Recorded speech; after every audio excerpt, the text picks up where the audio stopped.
Alrighty, how is it going? Real quick, I want to give a huge thanks to Tori Kelly for actually compiling all these lists for me. Without him, I would not be able to record this video at this time. I'd probably have to wait a little bit, but it is finally time for us to talk about the top 16 in Kansas. I don't have the top 32. I mean, they're all public. You can go on to Collectors Cash's Facebook page, go see them, but I want to kind of give a bigger overview of the event itself. We're going to talk through the top 16. Maybe in a future video, if people are really interested, I can go back and cover the decks that I didn't actually talk about, because there are a lot. If you look at the breakdowns, this is courtesy of Michael Byrne, who did the commentary, that there are actually a lot of archetypes that completely drop off in top 16. So stuff like the mono fire, mono wind, or wind lightning, these all disappear after the first round of Swiss. So, looking at this, our most represented deck in Top Cut is Knights. Asterisk. There's kind of a bit of a weird thing here where Wall 7 was split up into 3 different things. Probably make it easier for Michael to understand. You know, it's his own personal chart after all. It's very nice of him to share it, but I personally consider like the 3 Wall 7 decks to be kind of the same deck with a different modifier. Like, they're different decks and play with a different engine. But like, if we're trying to compare Top Cut, it was Knights and Wall 7. And I would say that probably those were the... Wall 7 was a little less represented. Knights was probably the most represented deck in the room. We have 3 Bart's Wall. We have 2 Ice Lightning, 2 Chaos Arcs. And one variant was Earth Water, one was Earth Lightning. 2 copies of Mono Earth, 2 Mono Waters. 1 Refia Wall. I'm guessing this just isn't playing Bart's forward. I'm not really sure there's enough of a distinction there. Maybe there's like just a Refia Wall is like 4-color good stuff, and then Bart's Wall is more of a Refia control. I'm not really sure what the distinction is there. 1 Warriors Wall 7. I believe this was Mono Fire Wall 7, actually. It was kind of how I saw it. I actually remember this opponent. I played them in Swiss, I think. Ice Lightning, Cat 8, Lightning Water, Wind Lightning, Mono Wind, Monsters, and then Mono Fire. Something interesting you'll note here, though, is that Knights was one of the most represented decks. And the conversion rate for Knights is actually really good for making it 2 Top Cut. And then it completely fizzled out. Like, it just...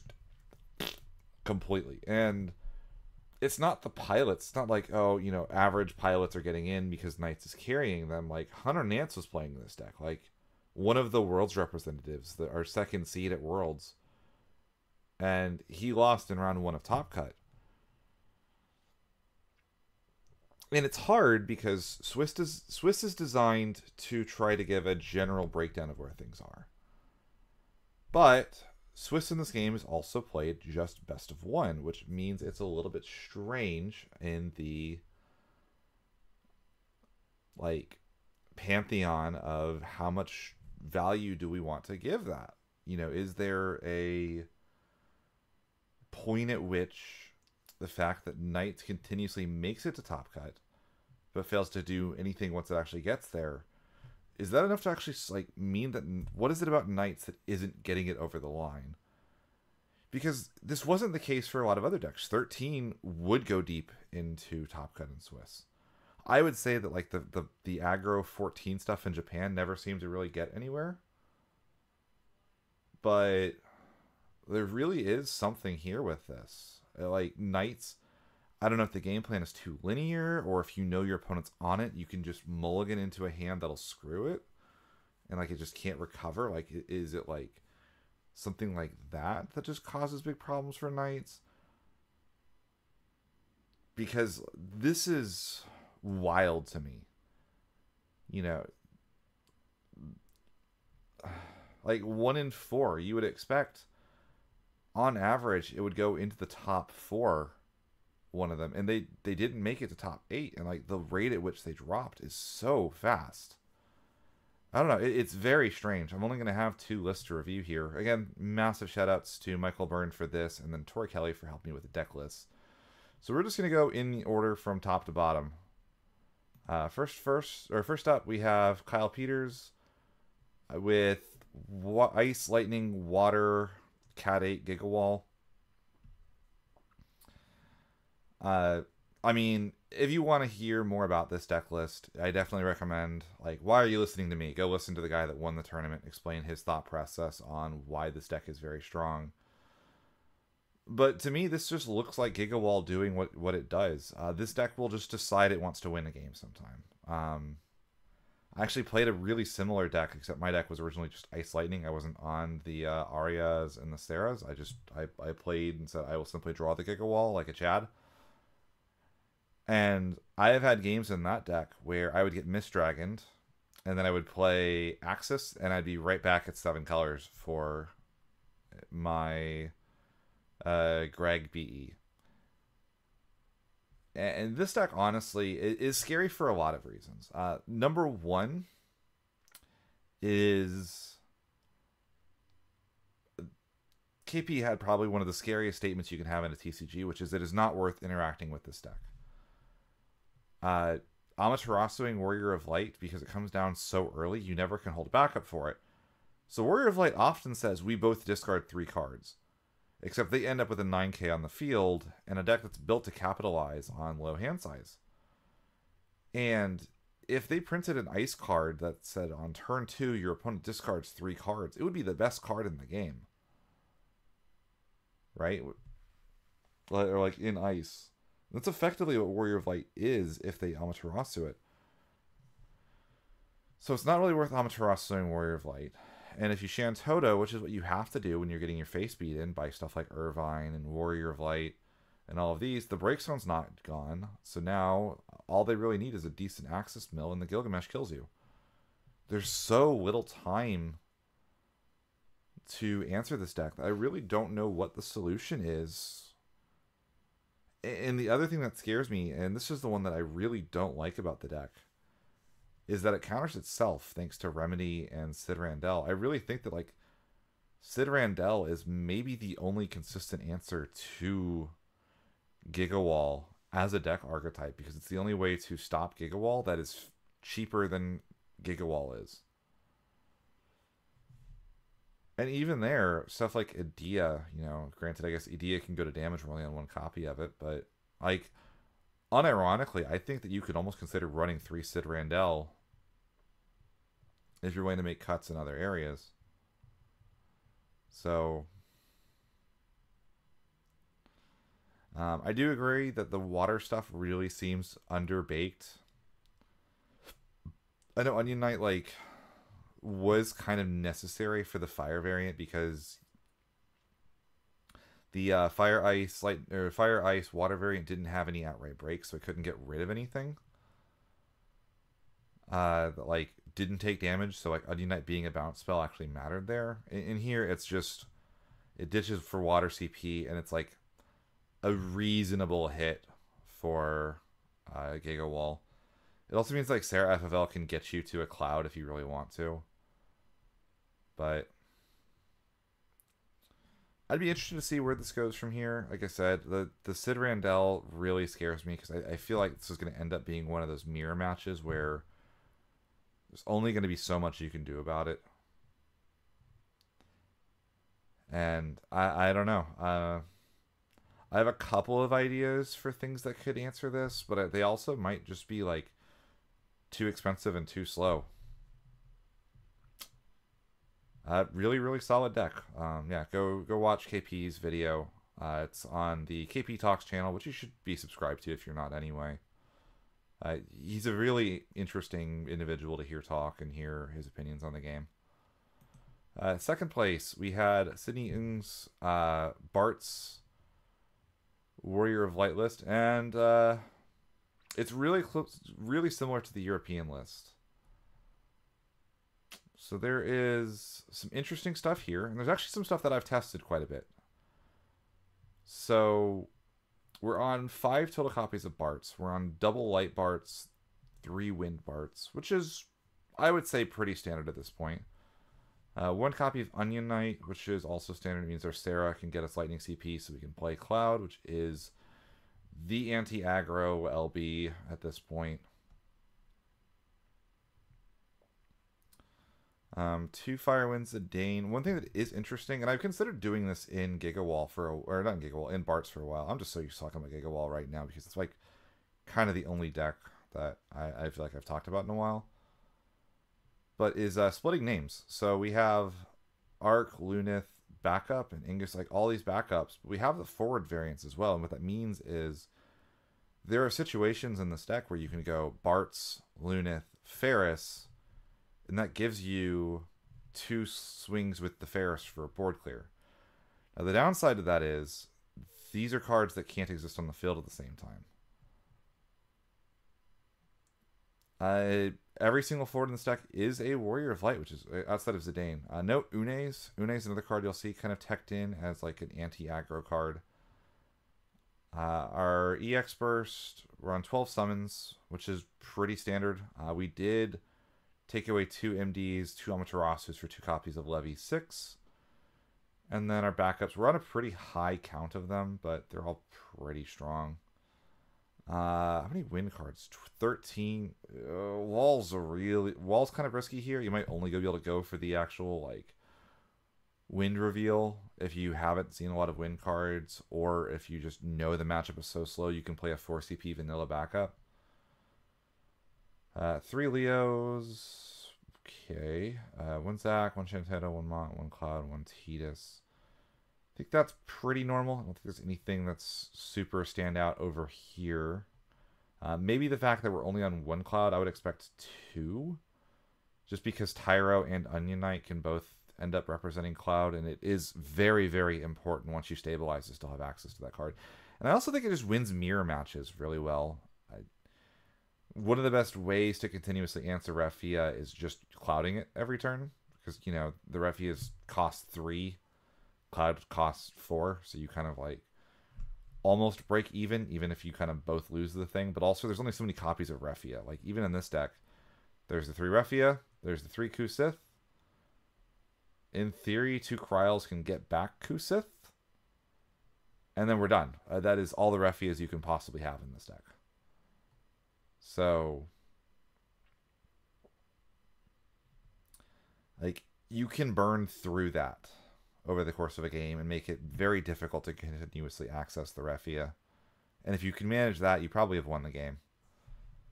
So, yeah, I would have liked to have seen the second Cloud in, probably over the Leo, or the third Leo. Maybe the Mott, I know, has been cut from a couple lists. It's nice to have Mott, but I don't think he's like super critical compared to, you know, drawing cards. All right, Michael Powell. This is also Refia control. This one is what I call the Japanese style. So this is much closer to, if you follow the Japanese scene, there's a player called Air, and they've been on an absolute tear with this deck. And this is very similar to Air's list. We're down to only 1 copy of Arc. I believe Air is currently on 2, and I really like this Arc. Again, I mentioned before, but there's only so many copies of Refia, and there's so many Cloud LBs that sticking the first Refia, she's not long for this world. But this Arc really gives you the ability to both Refia action ability and revive her at the same time, and it's very, very powerful, actually. 1 copy of Shantoto backup is interesting. I almost wonder if that's a top cut thing where it's like, I'm going to threaten the fact that I could theoretically do this, even though this is non-standard. So over the second copy of Ingus, you'll often see in the super, super hardcore Refia control backup lists like this. Summons, we did find room for the second, for the 2 Leviathans using the Cucullins. And we're not on any copies of Wind, Water, Ferris.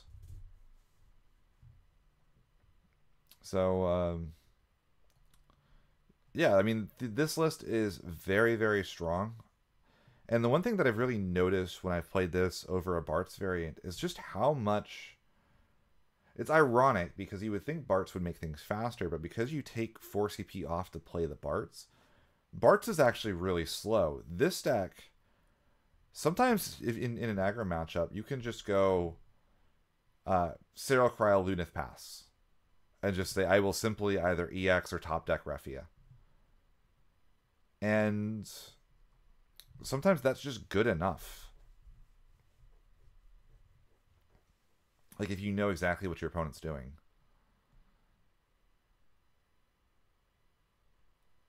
How many EX? Right, yeah, the 20 EX bursts. So you're going to draw cards as the game goes on. It is going to struggle a little bit with wall special, for sure. I think that's something that was shown in the semifinals match that was streamed. But yeah, really, really interesting to see this variant develop further. Because I really thought that Bartz would just outright kill this. I thought that like you would never play 20 backups in a list when Bartz exists, because Bartz is so much smoother and so much higher action. But it really does turn out that sometimes the 2CP matters that much. Tori Kelly, I've talked to him on the channel before. I really is just kind of the master of Realm, for lack of a better term. And this deck is really, really interesting too, kind of seeing the differences. No Shinryu is really shocking to me, but I sort of get it. The deck list for this is very, very tight, and it's almost too fast for Shinryu. It's really not looking too board wipe. He describes it as like ramp aggro, and if you actually like sit down and play against it, you really feel what he means by that. Like the deck is very, very fast and very consistent, and there's a lot of value in what Realm actually does with the deck, because Realm, if you go back up Larsa or something, play Realm, and then you Realm for Atomos and Goblin, you really do end up getting 4 bad cards out of the deck, and you start having very, very live top decks very quickly. I see that he is a fellow Loporit connoisseur. And some of the other decisions that have changed over time are actually kind of interesting. Seeing the Demon come in here, I know the Demon's really good because this deck has the ability to give innate haste with Goblin, but it's interesting to see that be the board wipe of choice. I guess it does do very well into Knights. And something like Shadow Lord is like a good card, but maybe we just want more fire so we can Amaterasu from hand more consistently. Armin and Phoenix, I believe, were not out or not like super developed when I was talking to Tori on the channel, so those are interesting to see. We only found room for the 2 Mist Dragons as well, and there's very few EX bursts. I really don't know how Tori survives Swiss. I'm going to be completely honest, because it really doesn't feel like this deck should be able, like, I feel like this deck goes bigger than most aggro decks, but I don't think it's faster. And I feel like sometimes this deck would just get run over by aggro decks, but it really doesn't appear that that's the case. It really feels like it's like aggro control ramp in a way that just like doesn't seem like it should be possible. Really, really cool list. I also need to remember to kind of flick over to this. I know some people like seeing this version of the deck view, so I need to be careful about that. Yeah, if you really want to see, like, this deck is a deck you kind of have to like see played. Also interesting to see Zondi come in. I don't remember that being in the list previously. It sort of makes sense, but yeah. Ryan Shen, our current reigning national champion. And I finally get to say that the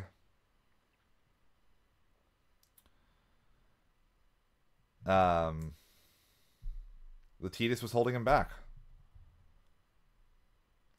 So going through here, we're on Porum 15L, 2 copies. I really didn't expect this Yuna to take off, but the Tidus LB is so strong to turbo into, and she enables it so well that she actually is really, really good. You can kind of get to like 5 backups and then go Leo, Yuna, Tidus, and the game just kind of is over at that point. And I actually think that it's starting to break this deck's worst matchup. I know that Ryan told me he beat Mono Wind twice, and it was basically off the strength of Tidus functioning as Hecaton Shear to break the best backup and refuel the hand and give damage pressure. And I think Yuna effectively being free if you go for Tidus in the same turn. It must have a lot to do with that. 2 copies of Realm. This is a little interesting to me. I mean, I know that like Realm, Ash Realm is a really classic combo. And we are on a lot of monsters, but I really am surprised to see that in here. 3 copies of Glaciella makes sense. And this is one of Ryan's, like, I would almost call it Ryan's signature card at this point. He really is very good with this card, timing it, using it very well. Blue Mage is an interesting one. So we're on 2 copies of Warrior of Light because we have Loporrit, Alchemist, and thought we had Astrologian, but apparently we don't. But that does mean that we have ways of getting to our backups. And I actually think this card is just like very good in general. 4 CP, big body that kind of refunds a lot of its entry cost and can get you backups you want to be playing anyway. You want to play Loporrit. You want to be playing Alchemist. These are not cards we're really stretching for. 3 copies of Shinryu, 3 copies of Ash. You know, pretty standard mono water stuff. Notably, we're not on Lena forward or Leviathan at all. It's interesting because I feel like the power ceiling on those is so high, but I think the idea is that we can just use Tidus instead if we get ahead. And Tidus is probably one of the most proactive limit breaks at actually like taking you from a winning game state and effectively almost pushing the game to being over. I think Montleonis closes games better, but Tidus is a lot harder to interrupt and easier to build to, I think, as well. We have 3 copies of Cullen, the 3 copies of Levi Tarasu, and 3 copies of Big Levi. These 2 are just kind of showing up as like the premier EX burst just in the game, let alone in mono water. And Levi Tarasu sort of makes sense. This is one I'm surprised about. 2 copies of Piranha. We do kind of just want forwards for Tidus, and a 1 CP forward is really good. Just almost wonder if there's something better in that slot. I guess like monsters are generally pretty good, and like a little monster that like blinks. I compared like this monster cycle to being like Kadash. It's really not on your turn. You know, it's there on your turn, not there on your opponent's. But I really didn't think this was one that would see much experimentation. Especially because these can't block. So, I don't know. I almost wonder if like Oil Boil would be like more interesting. But like Oil Boil would then be like a draw discard, which makes me want to run Lena forward. 3 full copies of Sahagin Chief. Talk about the glow up of the century, by the way. This card was not in Opus 18 mono water, really. Like, it was like a Leo card for so long. And it's kind of one of those things that like had a resurgence because of Leo. And then I guess people realized, like, it's really not that hard to get a couple of water characters to turn this from being, like, bad Althea to being double Leviathan for 2 CP. Like, the rate on this card is just so good compared to what it... Like, even 2 CP, I've seen a lot of 2 CP Leviathans bounce your own forward. So being able to kind of just, like, suspend that, it really turns off interaction in a way that's, like, difficult to play around.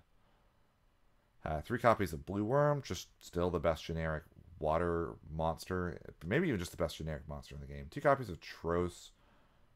We don't have a ton of opponent bounce, but, like, it still is just a good monster. 1 copy of Yagrosh. This is just really good right now with all of the aggro decks that are trying to dull free stuff running around. Stops Laswell, stops Greg BE. Just kind of gives you a chance against those decks. The 1 copy, like, honestly, Yagrosh is almost worth looking to splash in decks right now, to be quite honest. We have a Sarah package of 2 Lena, a Gordon, and 3 Sarah. I guess Lena has a couple of fun targets. You can revive Glaciella on your opponent's turn. You can revive... Actually, Realm is kind of funny. You can protect something. Makes sense. Pretty much anything other than Yuna of these would be a decent revival target. And she is extremely game warping. The full 3 Alchemist, the 1 copy of Waka, the 1 copy of Loporrit, and the 1 copy of Larsa. These all make sense. I'm almost surprised to see Loporrit over Astrologian, just because the EX bursts in this deck are so powerful. You know, putting an Ash back on the bottom, you know, play it early, or like the amount of fear your opponent would have if you like, okay, I played a Astrologian, you want to feel lucky, you know, do you think I don't have the Levy in the top 3 cards? But I guess Loprite, you could still play the mind games. I almost wonder if you could just go. I understand that like Sarah for Gordon is really powerful, but like 3 Loprite, 3 Astrologian, 3 Alchemist by itself would be a very strong backup engine that would be pretty consistent, especially with 3 Warrior of Light. And then the Limit Break deck is the only Limit Break deck we can possibly play unless we want to splash an off color like Odin or something. I don't really know what else we would consider splashing here. No pun intended. Chris Lopez. This is the same list as KP's. Moving on. Adam Kassar. This is the Mono Fire Gigawall. And it's really interesting here, actually. So, some stuff that people might have missed is there are actually a lot of good 3-drop standard unit backups in Mono Fire, which then kind of allows for the Gigawall to have a late game of, actually, I'm just going to Mont Leonis you for game. And you look at the forwards in this, and all of these make sense.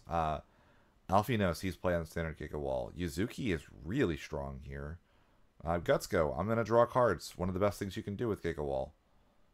Ferris, he's playing standard Gigawall. Axstar, great card. It's also a warrior for Tyvis.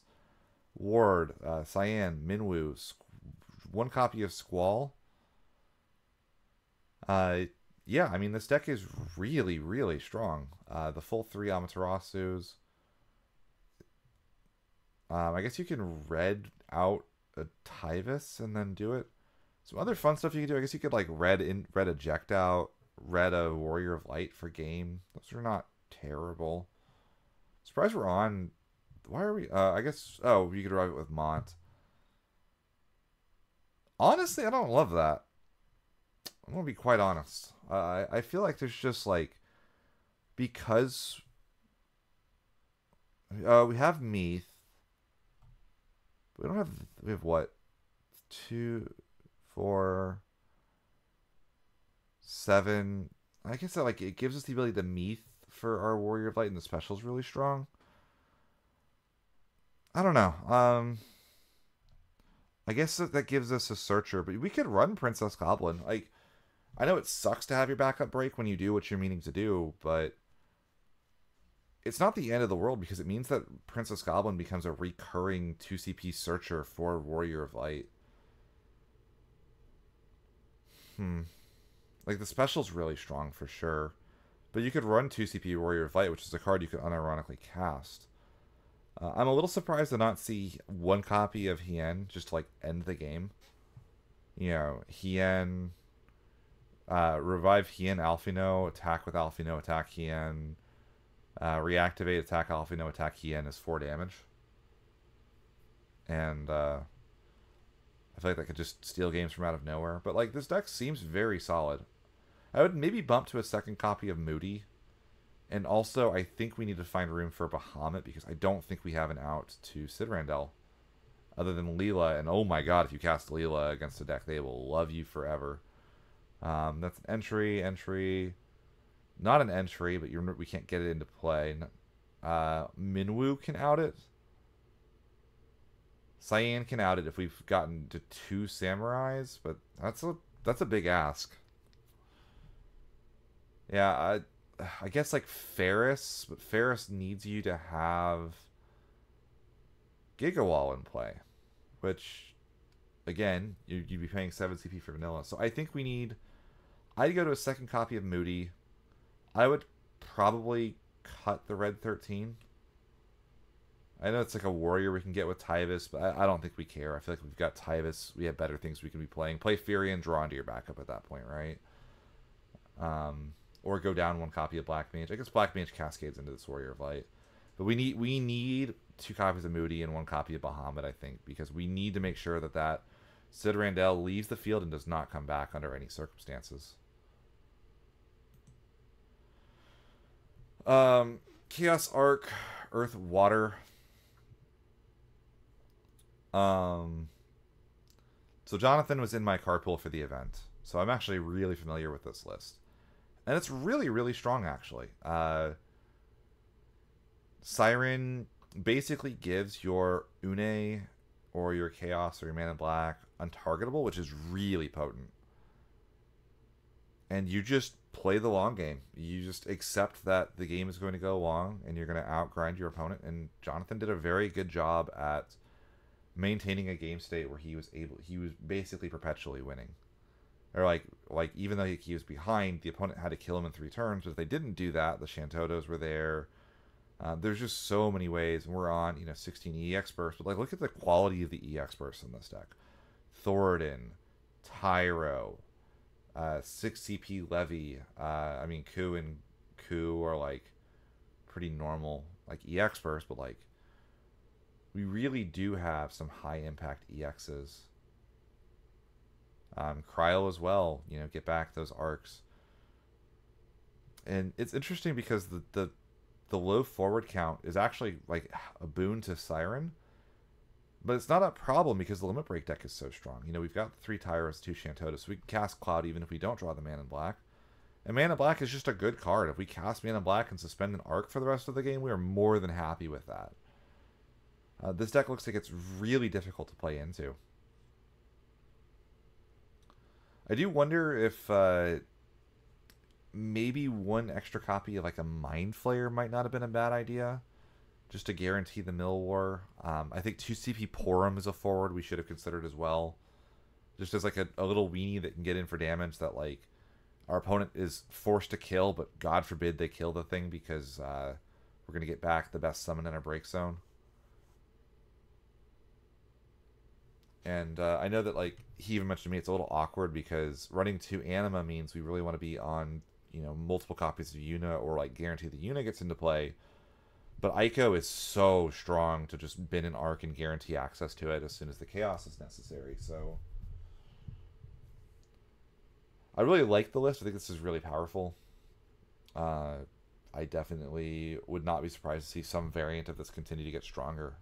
I could even see a deck like this cutting the chaos in the arc entirely, to be quite honest, running stuff like Famfritz and Atomos and just being under the assumption that the opponent's going to deck out before them. I think the only problem with that game plan is that Knights is on 41 forwards in the Japanese lists, and running a deck with 41 forwards out of forwards to play is very difficult to do. They're just always able to top deck something to try to push game. Brandon Sharp, this is Gigawall, but we're splashing just a little bit of lightning so we can play Cloud. We have like 1 copy of Irvine, I guess. This is pretty standard. I really don't like the decks like this, though. And again, I mentioned it with the other one. This can't beat Sid Randell. I really don't. The audacity of some Gigawall players to not respect that Ice Techs can play Sid Randell. And I mean, to be fair, sometimes you just make metagame calls like that saying, I will not hit that and it's not going to matter. But if this faced the other Gigawall list and they said they jammed Sid Randell turn 1, the game is over.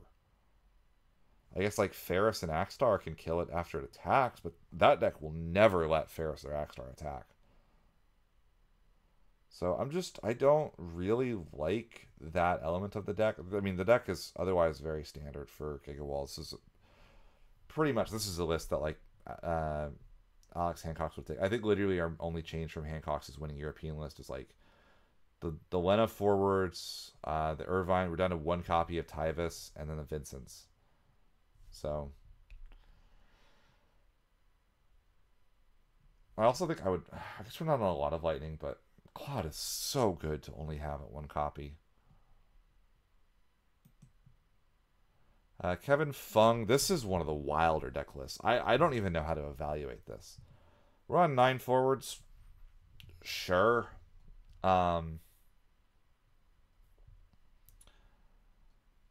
And we're on everything we play is odd costed for our monsters, so we're just drawing off of these. And I guess for our summons, we want the Yuna on field for all of them. Get better with Yuna, except for Cucullin. I don't know. It's just so hard to evaluate something like this because it breaks the fundamental conventions of the way the game plays. The cards are very strong. Like, I think Tidus is a bad card, but I see why it's in this list. Shinryu is crazy because we don't have forwards. God forbid our opponent ever plays 3 forwards at any point in the game. They'll just get stomped. Unicorn Gao is a known really funny, really strong combination.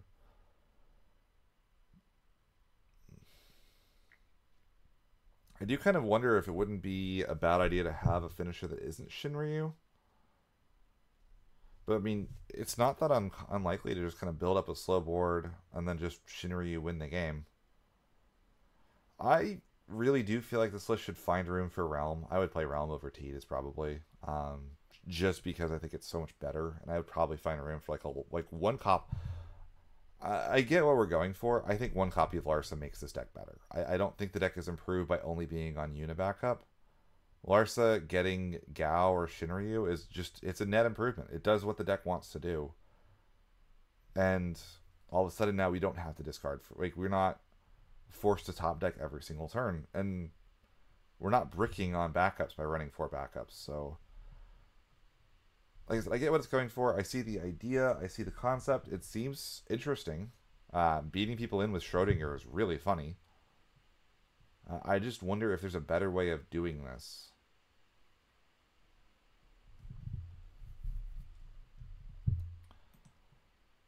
Moving along. Warriors of Light. This is Bart's, Refia, but we're on 5 Barts. We're not on the Light Barts.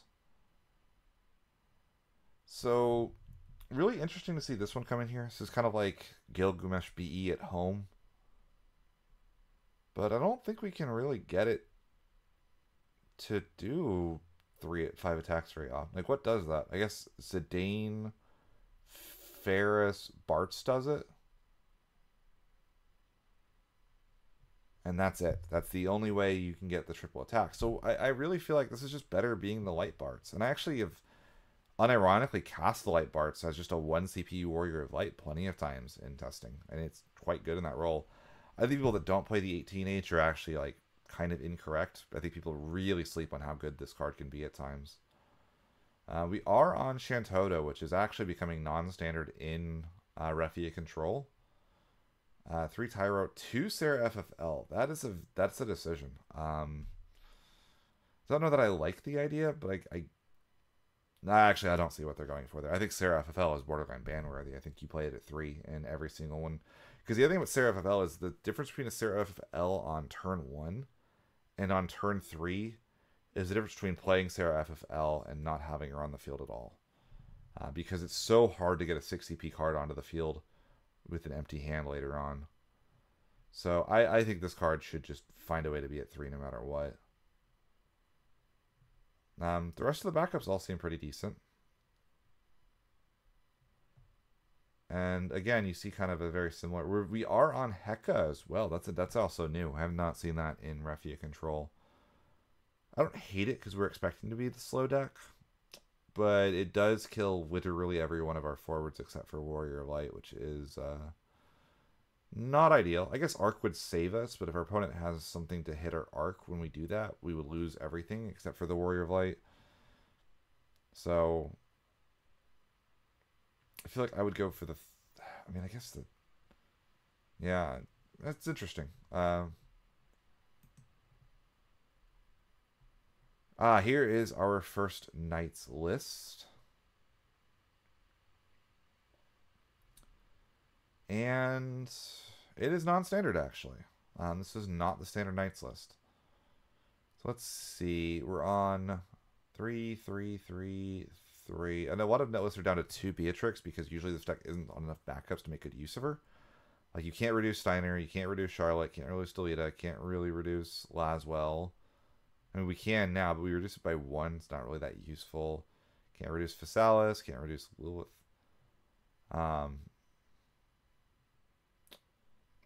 Yeah, so we're on 2 copies of Cyan.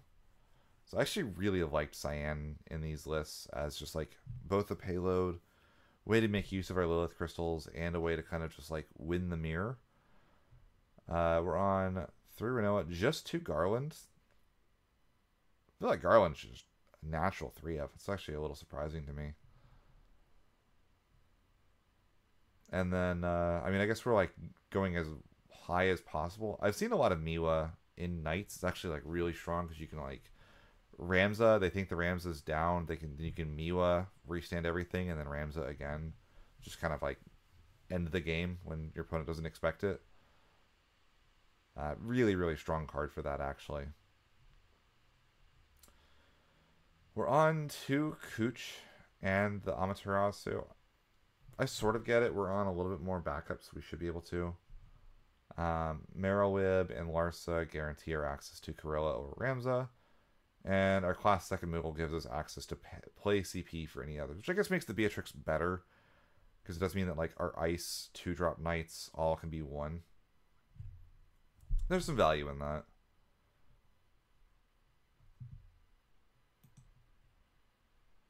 Here is our other Knights list.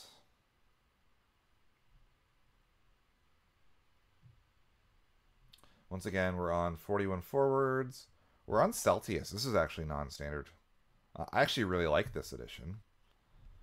I also would like even seeing something like a Fel Thanos to try to like Celtius spiking Fel Thanos is so strong. The full 3 Renoa, the Flicker, the Corella, the Ramza, that makes a lot of sense. The full 3 Lilith. Physalis is the Knight we cut to 2. I could see that. I feel like because the decks are on such a low ice count, I still think the Beatrix is probably the correct one to have it too, despite the fact this is my favorite art in the entire game. But I get what they're going for. I don't hate that. Otherwise, this is very standard. It's like that and the Celtius are the quote-unquote surprises. Will Coghill, this is Mono Earth.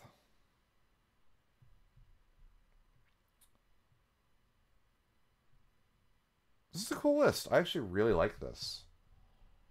We do have to play a lot of backups. The Earth backup engines are just not super deterministic. And you have like a lot of things that get just 1 backup. I almost wonder if it's worth like making like with Vossler now, like maybe the Noctis is just worth it or something with Regis. Or like Ignis. Ignis is in the list. Oh no, that's Ingus, not Ignis. Very interesting. 3 Leo. So if you haven't seen it, there is a combo you can do off of 5 backups. If you have 5 backups, you tap 1, play Leo. Tap 4, play Warrior of Light. Reactivate all your backups. That's 7 characters. You can cast Tidus, and then use the backups to play the kicker. And it's deterministic. Add Tidus on 5 backups if you can get to the Leo, Warrior of Light. Also means it's worth playing Zombie. We've got our Suzuhiza, our 3 Leos. We have our Epitaph to get to our Leo. 1 copy of Sophie is interesting. I guess it's a revival target for Kadar, but I don't know how often we're going to be ahead enough to really care. I guess like as a power 1-of, she's fine. She's just not going to be as crazy here as she's been in the past. 2 copies of Gilgamesh. The more I've seen this card, I've seen like situations where it's like at its best. I saw it one time sitting across from a Chaos Arc, and it couldn't really be arced because all the arc would do is say your opponent discards 2 cards. But I also saw like in a simplified game state, it did mean that like there was always a way to suspend the 5 backups, which is really nice. But I also feel like if you're on 5 backups, is this really the best payload we could be playing? Like, and it's so bad in other situations. Like, again, I've seen so many situations with Gilgamesh where you have to play it fairly, and 6 CP break something and then die on the next turn because Cloud LB exists. Really isn't where you want to be. And 9K is not like, you're not stretching to hit 9K. That's not that hard, right? So I would almost run like Galif in this slot. We don't have even like 1 copy of Enkidu to like maybe like bounce back with the Gilgamesh. It's like, no, we're just like,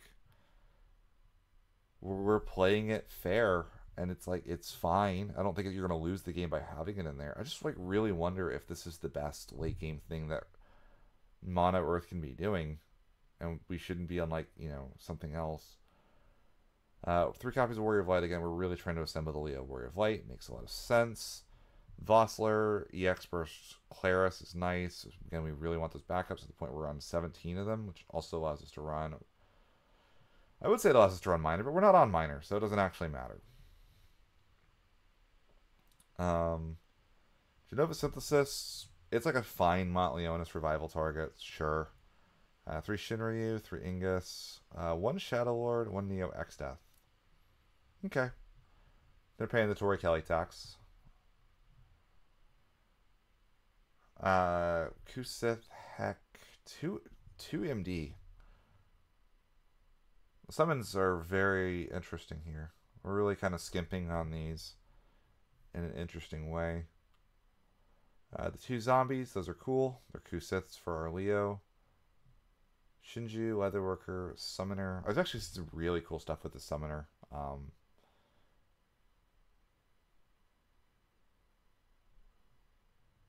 Rydia, Epitaph, Holka. Yeah, this all seems pretty normal.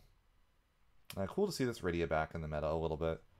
It actually was a really good card for a long time. Alright. And the last one, Corey Kunkel, aka Zik 3's Earth Lightning Chaos Arc. This list is really, really cool. I really like the Arciella as protection. And she can just be, like, annoying. I do think we have to remove our own summons a little bit right now in the meta, which is annoying. We don't really want to do that. But I don't hate the idea. I think I might go, like, 1 Arciella, 1 Lulu. I think Lulu has, like... There's a lot of cool things you can do with Lulu. You can go play Lulu, go to combat, trigger on the stack to banish 2 summons, discard a summon, pop a Laswell, and then the 7k pop a second Knight. Seems really, really solid. But I also think that like Arciella protecting Man in Black, protecting Chaos, or like Fel Thanos can just win the game, right? So I like it. Only 2 Irvine. I mean, we're a control deck. Irvine really is like kind of an aggro-ish card. 1 Gabranth, sure. We need to find our Chaos somehow. 3 full copies of Galif, or of X-Death, sorry. And 1 Galif. I mean, X-Death is really, really good into Gigawall because there's so many characters in that regard. And with all the self-milling going around, this is potentially a way to slow that deck down a little bit. But it does only work on entry, so that deck can self-mill to where this isn't really a problem. And I do feel like Leo's existence makes this kind of effect a lot worse. I guess because like your opponent is choosing, they can just cast Leo every turn if you don't remove the Leo, which you could sometimes do, but it's not ideal. Chaos. Oh, 2/3 Chaos Arc. I'm going to say this until the day I go blue. I don't like 2/3 on Chaos Arc. If you're going to brick on dark cards, brick on dark cards. You're going to brick anyway, you might as well make sure you can put the pieces together as often as possible. And running 2/3, put yourself in a position where you are less likely to find chaos in the situation where you really need it. Like, you already know you're taking the risk. The difference between 2 Chaos 3 Arc and 3 Chaos 3 Arc is not that big for the chance of you breaking, and it's actually like the power differential in that situation is so high that like I can't imagine this being or not playing 3 Chaos 3 Arc.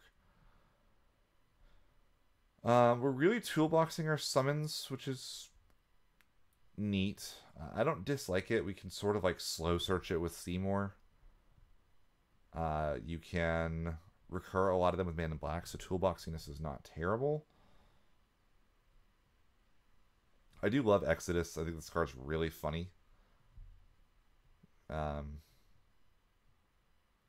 I like our backups. I think our engines too seem very solid.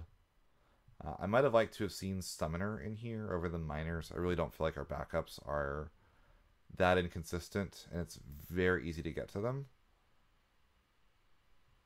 So yeah, if it's me, I might go down on the like just cut the Irvines entirely. Like it's nice to cut out the 4-color Warriors of Light, but also like we do have X Death. Like we have 3 copies of X Death. Irvine is not matching what the rest of our deck is trying to do as its game plan. Yeah, I'd go down on the Irvines. I'd bump the Chaos and Arc to 3/3. I would. This is all good. I like all this. Um,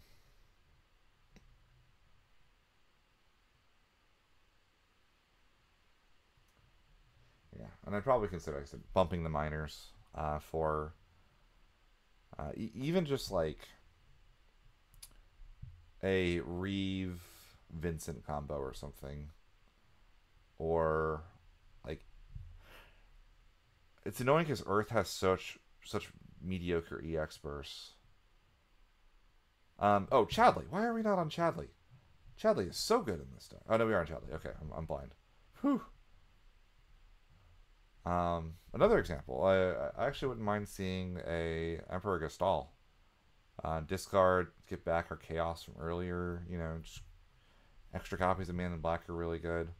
That said, like I said, it's a really cool deck. It's really strong. It did well on the day, so I know this actually beat Hunter Nance in Top Cut. So cool list. That is going to do it for me. It is very late here, so I'm going to upload this, and I will see you all in the next one. Again, huge shout outs to Tori Kelly for compiling all the deck lists. Just an awesome individual. And huge thanks to Michael Byrne for the Top Cut chart at the beginning of the video. And yeah, thanks for watching.